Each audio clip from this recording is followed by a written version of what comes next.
Between Wanamingo, Minnesota and Zumbrota, Minnesota sits a very old Lutheran church called Land's Lutheran Church. If you're coming from Zumbrota, it kind of rises up the side of the hill.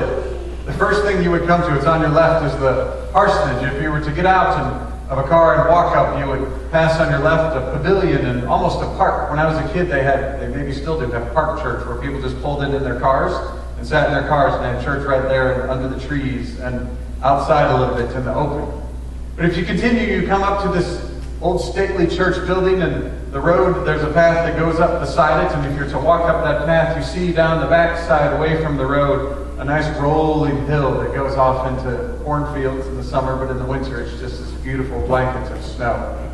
But once you pass the church and get up to the peak of the hill, you're standing amidst the headstones of Land's Lutheran Cemetery. I've had too many occasions to visit that cemetery in the last 17 years, and every time I go, I walk amongst all of the headstones. I see people who lived long lives. Glenn and Helen Hovind, my grandparents. Just yards away, my parents are buried who did not live long enough.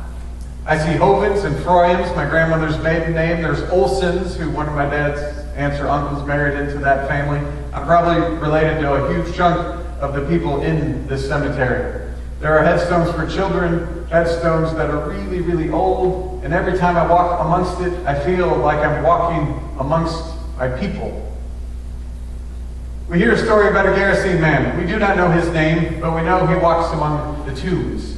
And given the lifespans of people in those days, he's probably walking amongst the tombs of his own grandparents and parents, maybe even his own child. He's walking amongst the tombs of his own people. As we gather this week, new tombs are being created among us, tombs for people that have died too young. There will be gatherings of grief where people mourn this loss of lives that were ended way too early. And what will follow will be resting places. Some of those resting places will be in tombs. Some of them will be in urns. All of them will be places where the loved ones that are still here walk amongst their people.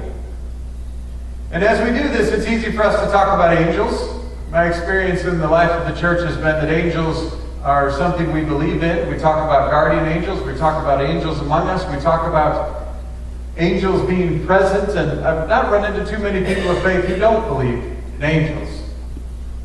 Demons, though, are a different story. We don't like to talk about demons. In this scientific age in which we live, I've heard people even try to argue demons out of the Bible. Jesus cast out a demon of a boy, and they said, well, maybe he had epilepsy. Maybe Jesus just healed him. Maybe the Gerasene man had mental illness, and Jesus didn't heal him. Maybe he wasn't really possessed by a demon. I know lots of people that believe in angels, but there are plenty of people I know who struggle to say that demons are a real thing. And I think it's because looking at evil is hard to do. Believing that demons are a real thing are difficult for us to get our mind around.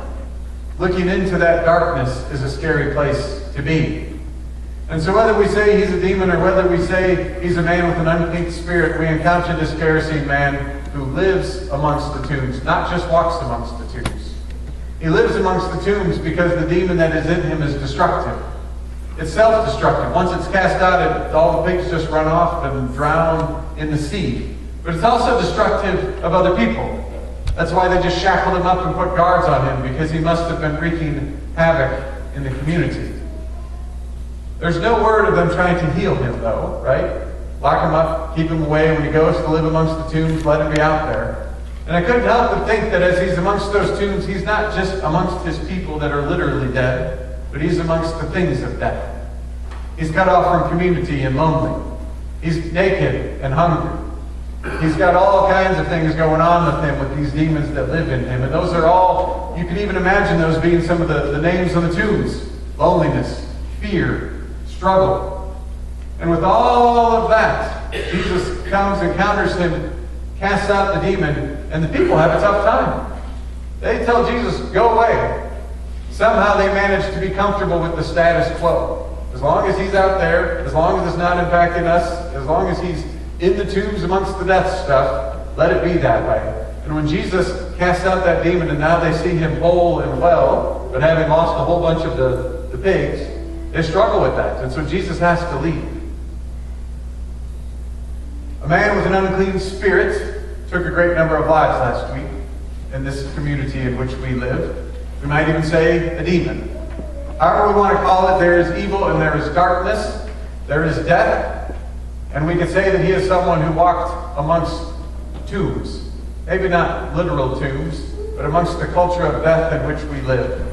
And if we were to walk through that cemetery, we could start to look at those tombstones, those tombs, and see the names of things that are on them. Some of them might be cities.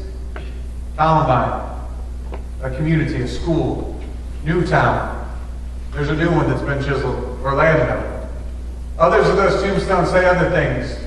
Hate, fear, apathy, cynicism.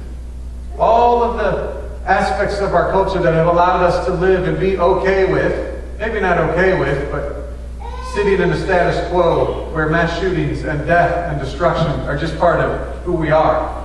And we come together and we rally in a different way now because it's in our community, but we come together and rally and we pray and we hope and we wish that it was different. But it will be very easy for the rest of the world to go around us and go back to the way the status quo was, tell Jesus to go away. We don't need you to come and clean this thing up. We don't need new life in this place. Go away and just let the little bit that you've done be good enough. We walk amongst the tombs all the time in this way, with that apathy and with that cynicism. Maybe not our own hatred, but systems of oppression and systems that just lean on people and put them in tough places to be. But the beauty of this story is that when Jesus gets off the boat, there's no conversation that happens for him to have to do something. You get the sense that he gets off the boat and he sees this man that's possessed who lives amongst the things of death and just finds that to be unacceptable. When the demon finally talks, and it's curious in this story that the man doesn't have a name, but the demon does. When the demon finally talks, it's not because Jesus is getting ready to cast him out. Jesus has already cast out the unclean spirit. Jesus gets off the boat, sees a guy that lives amongst the things of death, says that's unacceptable, and changes that situation. Makes him whole again, makes him well again, casts out that uncleanliness from him. As Easter people, we ought to know that Jesus does the same thing for us. Comes among us and looks at what has happened and says, this is unacceptable. It's unacceptable that we walk amongst the things of death. It's unacceptable that we live amongst the things of death. And he casts out that uncleanliness. We don't always feel like that's true. These waters of baptism are about washing us clean. They're about taking away those unclean spirits that we live with. And whether we're not all the way into that evil place where we'll pick up a gun, we are certainly in that place where apathy and cynicism can settle on us and we could ride with that status quo and tell Jesus to go away. And yet he comes to us and he brings us this newness, this new life of resurrection.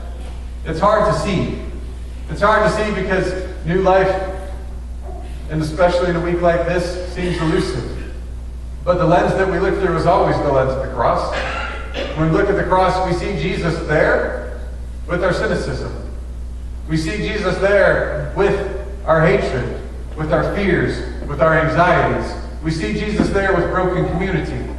We see at the foot of the cross a pile of weapons and ammunition. We see at the foot of the cross the shackles that chained up the Gerasene man. We see at the foot of the cross all of the brokenness that we have in life.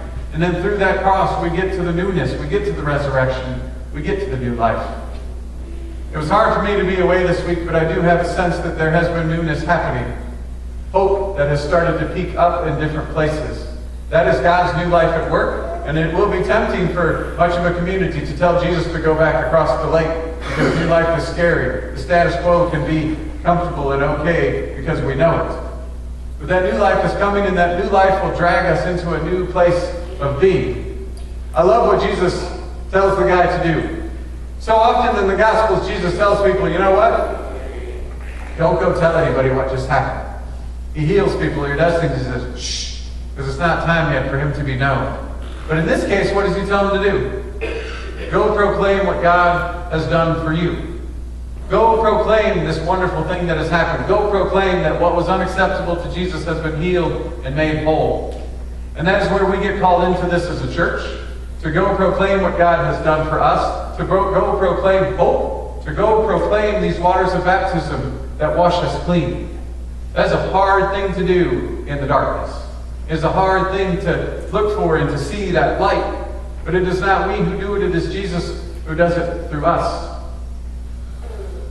I was mindful this week of my first trip to Haiti. I grew up in a suburb where there weren't really cemeteries necessarily around like there were in the backyard of the church that my dad grew up in. It's hard to find cemeteries around here because we've taken demons and death and uncleanliness and pushed it all to the sides. But when you're in Haiti, it's a different thing. We walked up a mountainside village and a little boy was following us around. Right outside a house, they were just in the yards as you went by, these concrete boxes.